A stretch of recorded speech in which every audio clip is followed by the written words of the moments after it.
না।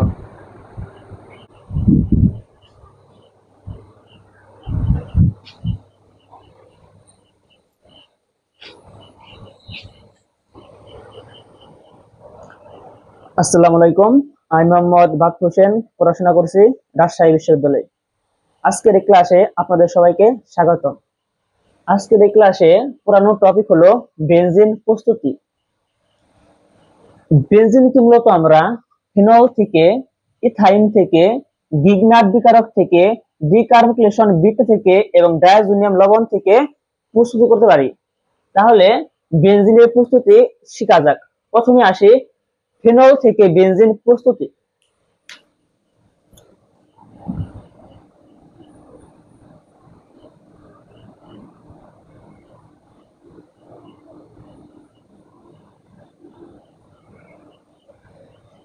এটা মূলত একটা ফিনলের সংকেত।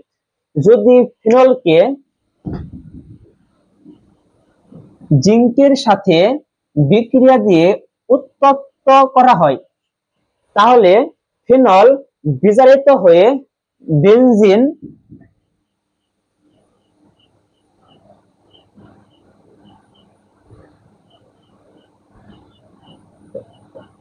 প্লাস জিঙ্ক অক্সাইড উৎপন্ন করে। এটাই ছিল মূলত ফিনল থেকে বেনজিনের প্রস্তুতি। তবে এই বিক্রিয়া থেকে আরেকটি প্রশ্ন পরীক্ষায় আসে। এই বিক্রিয়ায় জিঙ্কের কি ঘটেছে? জিঙ্কের জারণ ঘটেছে নাকি জিঙ্কের বিজারণ ঘটেছে? আমরা কি জানি? আমরা জানি যে কোনো মৌলের মুক্ত অবস্থায় জারণ মান শূন্য। তাহলে জিঙ্কের জারণ মান শূন্য, কিন্তু উৎপাদকে যেহেতু জিঙ্কটা যৌগ আকারে আছে, তাহলে এই জায়গায় জিঙ্কের জারণ মান +2। সুতরাং আমরা দেখতে পাচ্ছি জিঙ্কের জারণ মান 0 থেকে +2 হয়েছে। সুতরাং জিঙ্কের জারণ মান বৃদ্ধি পেয়েছে। তাহলে আমরা বলতেই পারি জিঙ্কের জারণ করেছে। সুতরাং এই বিক্রিয়ায় জিঙ্ক হলো একটা বিজারক। এখন আমরা আসি ইথাইন থেকে বেনজিনের প্রস্তুতি।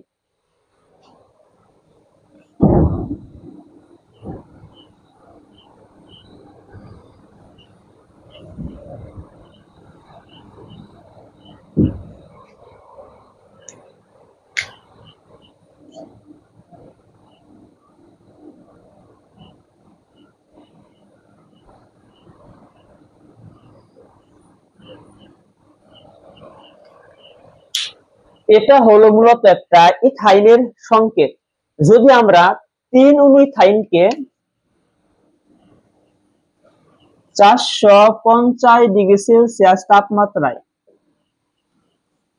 লোহার নলের ভিতর দিয়ে উত্তপ্ত করা হয়, তাহলে আমরা ইথাইন থেকে বেনজিন পেতে পারি।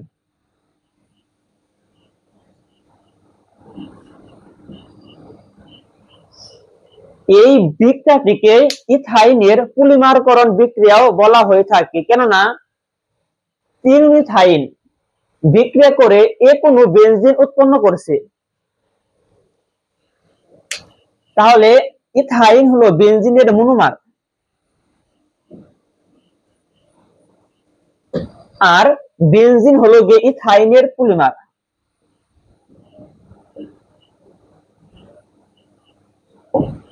তাই এই বিক্রিয়াটিকে ইথাইনের পলিমারকরণ বিক্রিয়াও বলা হয়ে থাকে। এখন আমরা আসি গিগনাট বিকারক থেকে বেনজিনের প্রস্তুতি।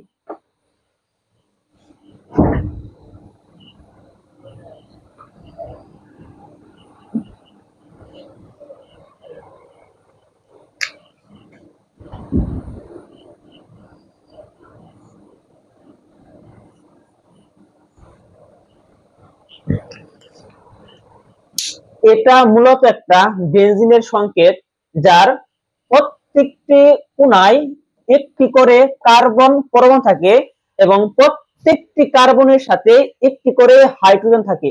যদি যে কোনো একটি কার্বন থেকে একটি হাইড্রোজেনকে অপসারণ করা হয় এবং উক্ত কার্বনে যদি হাইড্রোজেনের পরিবর্তে ম্যাগনেসিয়াম ক্লোরাইড যুক্ত করা হয় তখন এই যৌগটাকে বলা হয় গিগনাট বিকারক বা ফিনাইল ম্যাগনেসিয়াম ক্লোরাইড।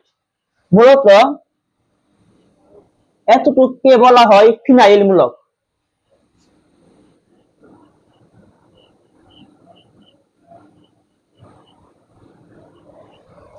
তাহলে ফিনাইল ম্যাগনেসিয়াম ক্লোরাইড বা গিগনাট বিকারককে পানির উপস্থিতিতে আর্দ্র বিশ্লেষণ করা হলে ফিনাইল ম্যাগনেসিয়াম ক্লোরাইড থেকে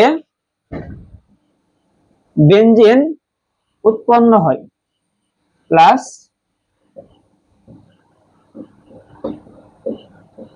এটাই মূলত ছিল গিগনাট বিকারক থেকে বেনজিনের প্রস্তুতি। পানির OH মূলকটি সবসময় ম্যাগনেসিয়াম ক্লোরাইডের মাঝখানে বসবে যে কোনো বিক্রিয়ার ক্ষেত্রে যখন গিগনাট বিকারক ব্যবহার করা হবে। এখন আমরা আসি ডিকার্বক্সিলেশন বিক্রিয়া থেকে বেনজিন প্রস্তুতি।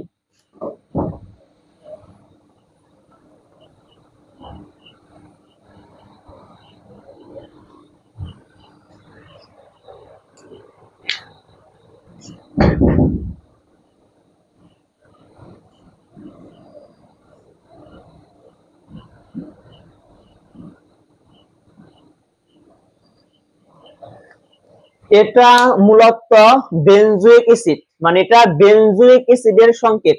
তার এটা একটা অ্যাসিড। বেনজোইক অ্যাসিডকে যদি সোডিয়াম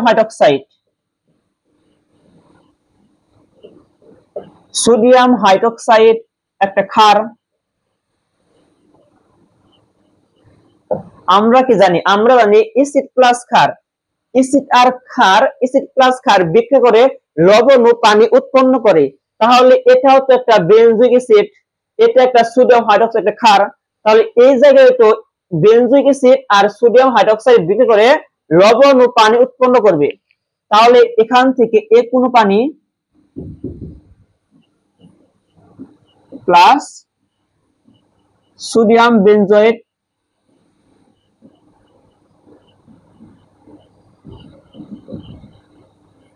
মানে কি সোডিয়াম বেনজয়েট লবণ উৎপন্ন করে। উৎপন্ন সোডিয়াম বেনজয়েটকে যদি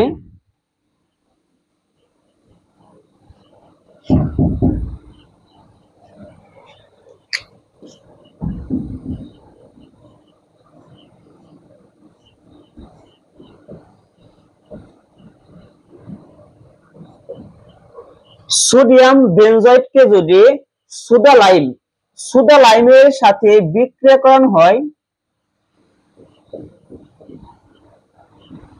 এটা মূলত সোডা লাইমের সংকেত। তাহলে সোডিয়াম বেনজয়েটকে সোডা লাইমের সাথে বিক্রিয়া করে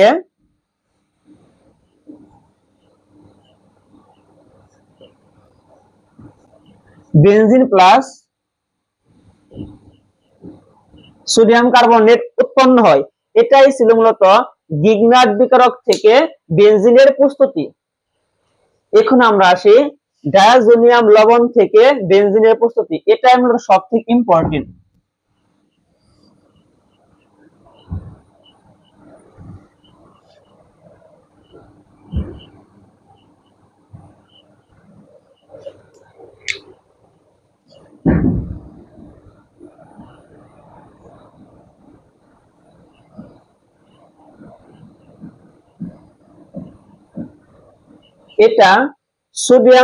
এটা মূলত ডায়াজোনিয়াম লবণের সংকেত।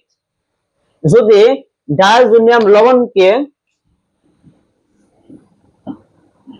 কিউপ্রাস আয়নের উপস্থিতিতে, এই জায়গায় কিউপ্রাস আয়ন মূলত প্রভাবক হিসেবে কাজ করে। সোডিয়াম ডায়াজোনিয়াম লবণকে যদি কিউপ্রাস আয়নের উপস্থিতিতে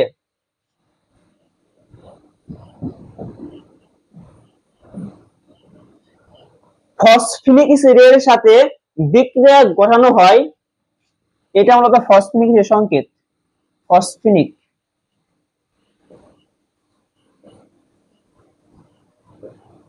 এটা মূলত ফসফিনিক অ্যাসিডের সংকেত।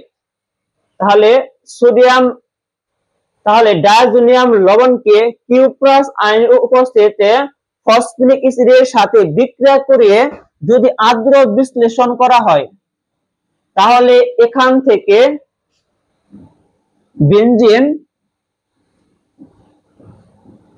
প্লাস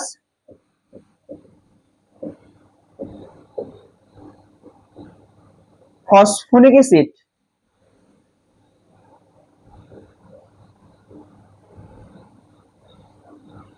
তাহলে এখান থেকে বেনজিন প্লাস ফসফরিক অ্যাসিড উৎপন্ন হয়। এই পাঁচটাই ছিল মূলত বেনজিনের প্রস্তুতি। তাহলে ক্লাসটা এখানেই শেষ।